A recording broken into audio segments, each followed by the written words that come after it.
Welcome to the first official episode of I Am Eleni Samonte podcast.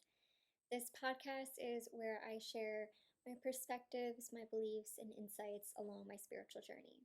The other day, I was thinking about my friend that passed away 4 years ago, and I was reflecting on our last conversation that we had. And we loved having deep intellectual conversations around things that we were passionate about, like spirituality, energy, and I also loved bringing holistic psychology into our conversations as well.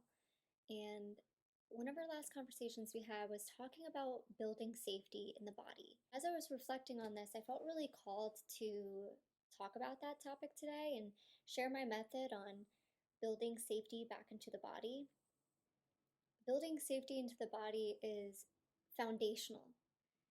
If you are looking to have a better relationship with yourself, to create your dream life, to come back home to who you are, safety in the body is essential. I've learned on my journey that the body is a sacred vessel. It is a vessel of intelligence, and it's how divine source communicates to you is being able to come through the vessel. When the body is feeling unsafe, there's one, a disconnection from self, and two, it means that the body is in survival mode. So the nervous system is dysregulated. I believe that healing is such an important tool when it comes to sustainable growth. Healing to me is simply coming back home to yourself. It's unlearning, deprogramming everything from the system, not operating from conditioning anymore. So, when it comes to building safety in the body, I understood that it was important to redefine what safety is. The old version of me, when I first started this journey, understood safety as something that's familiar and comfortable. Not because it actually keeps you safe, but it's just because your body got used to operating a certain way for so long. It was conditioned to what that version of safety was.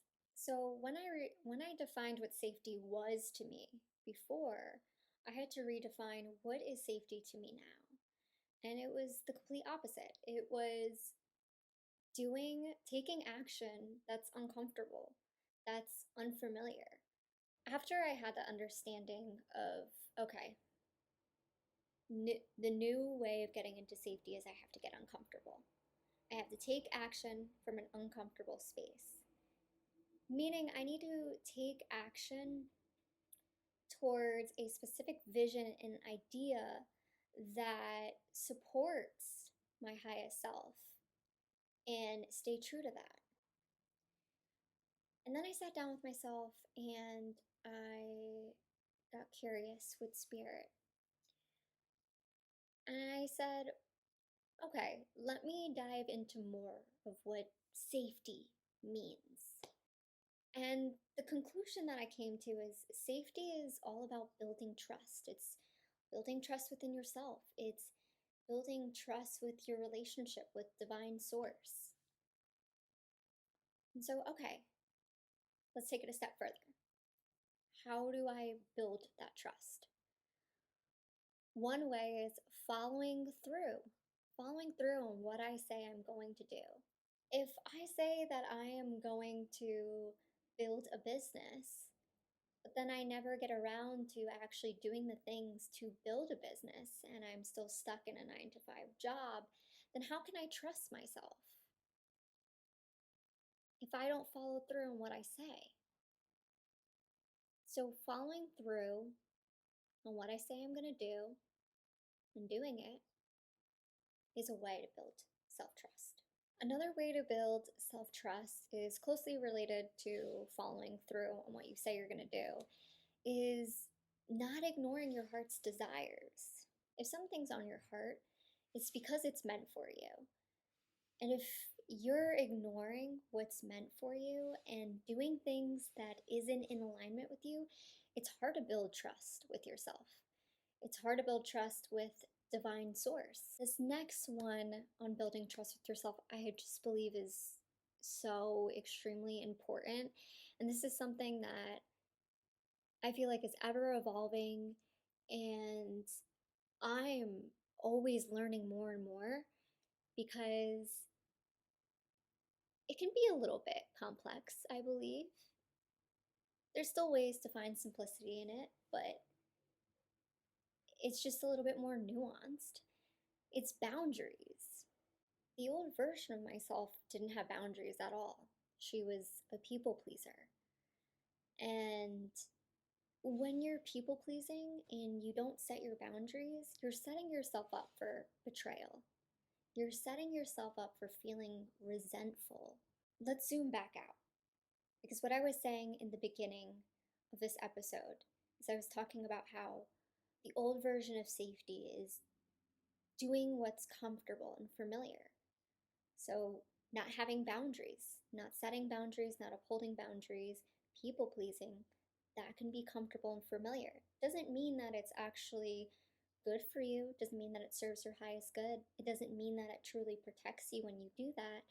But because you're so accustomed to doing that, your body is adjusted on operating that way. And so there's there's this illusion that we believe we're doing something that keeps us safe when we're not. So when it comes to boundaries and taking that action, being consistent with that action, like setting boundaries and upholding them in the beginning are going to be really uncomfortable because it's an unfamiliar zone. But it is the thing that gets you to building self trust. And I think the goal of building self trust is way more valuable and way more important than pleasing someone else. And in the act of pleasing someone else, betraying yourself, not being authentic. When we think about people pleasing, it's an unconscious form of manipulation. I remember when I first realized that, I felt a little icky and I had to come to terms with that truth. But when I came to terms with that truth, I was like, I don't resonate with that. I don't want want to be like that. That's not alignment. That is not in alignment with my heart.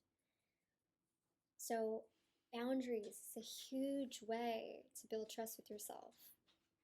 And I understand that boundaries can be difficult for most people, generally speaking. And if that is you, I just want to say that you are worthy of protecting yourself. You're worthy of protecting your heart. You're worthy of protecting your inner child. You are worthy of that protection and that self. Another way that I came to understand about building self trust is making your own decisions. It's so important. I feel like there's just so much information on the internet these days, and there's a lot of advice out there, and it's important to filter everything through your own discernment and really listen to yourself and make your own decisions. So when there's a situation that's happening that I maybe in the past would have leaned on someone and have asked for their opinion, I just don't do that anymore. And that's something that's helped me build trust along the way is making my own decisions. Because when you make your own decisions, you start to build your discernment, which discernment is an incredible skill to have. It's very important. It's a very important skill to have when you're navigating this thing we call life. I feel like I'm constantly using that skill. And when you're making your own decisions, that allows you to trust yourself. And you may make some decisions along the way that you can recognize, oh, okay, I could have done this better. But you start to get better the more you do it. This is the whole philosophy. It's like be consistent on taking that action, and the more you take that action, the better you're going to get at it. And the better you get at it, you get to your goal. And the last thing that I want to talk about when it comes to building self trust is listening to your intuition and listening to any messages, downloads that you receive from the divine. This is so important. And I know you know that that's important too, because I know that there are so many people out there that say, "Man, I should have listened to my gut and I didn't." And that's okay. We can take note of that. But the more you lean into what your intuition is saying, the more you're leaning into a certain level of intelligence that is incomparable, I believe, to any other intelligence that exists here on this plane. Intuition is incredible and it will take you far. And for me, I've learned that when I've learned to lean into my intuition, I think that is one thing that has really allowed me to say, like, wow, I really trust myself and I really trust how connected I am with not just myself, how connected I am with source. And when I'm getting this information, there's no self doubt anymore.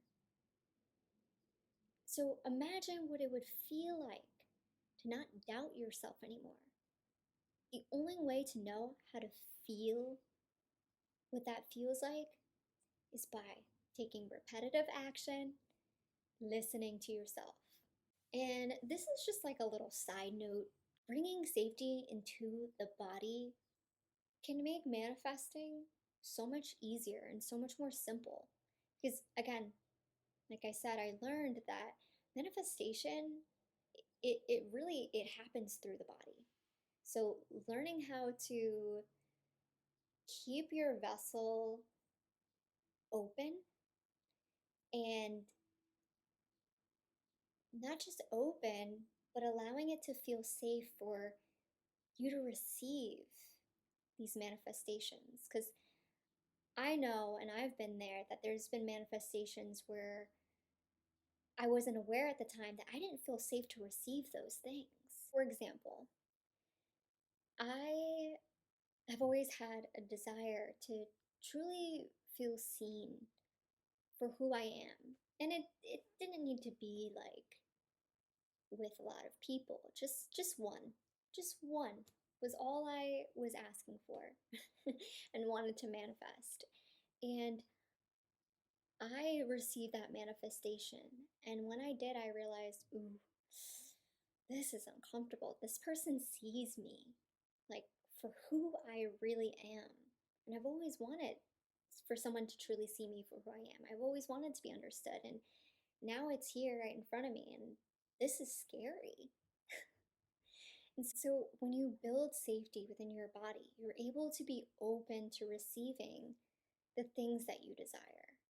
I really like this approach to manifestation and to life in general because for me, I am not someone who looks at things as short term goals or outcomes or results. I always try to build sustainable systems that are going to last me long term. Because when you get to the root of what's truly underneath and you do that inner work, that is going to last you. And if for some reason life happens and throws you off your track a little bit, you'll know how to get back on. Anyways, I could truly talk about this forever, but I think I'm going to leave it at that. So if you stayed through to the end of this, thank you so much. I'm so grateful for you, and I'm sending you so much love.